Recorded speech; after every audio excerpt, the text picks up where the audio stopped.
সাতলা মাধ্যমিক বিদ্যালয়ে অভিভাবক সমাবেশ ও নবীনবরণ অনুষ্ঠিত।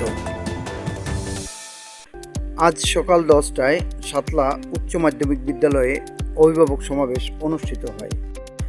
বিদ্যালয়ের ম্যানেজিং কমিটির সভাপতি অ্যাডভোকেট ফজলুর রহমান বিশ্বাসের সভাপতিত্বে ও সিনিয়র শিক্ষক মোহাম্মদ হাফিজুর রহমানের সঞ্চালনায় অনুষ্ঠানে উপস্থিত ছিলেন সাতলা উচ্চ মাধ্যমিক বিদ্যালয়ের প্রধান শিক্ষক সর্বেশ্বর বিশ্বাস, অভিভাবক সদস্য মোহাম্মদ আতিকুল ইসলাম নান্নু বালি, শিক্ষক মোহাম্মদ আব্দুল হান্নান মোল্লা, মোহাম্মদ মিজানুর রহমান, শুক্লা বারৈ, বিপ্লব রায়, অমৃতলাল পাণ্ডে, রূপালী দাস, মোর্শেদা বেগম, স্নিগ্ধা মজুমদার সহ শিক্ষক, শিক্ষিকা, শিক্ষার্থী ও অভিভাবকবৃন্দ।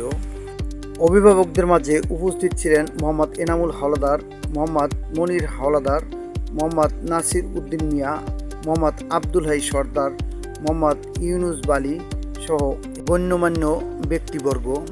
এ বিষয়ে শিক্ষার্থীদের পক্ষ থেকেও নানা অভিযোগের কথা তুলে ধরেন তারা।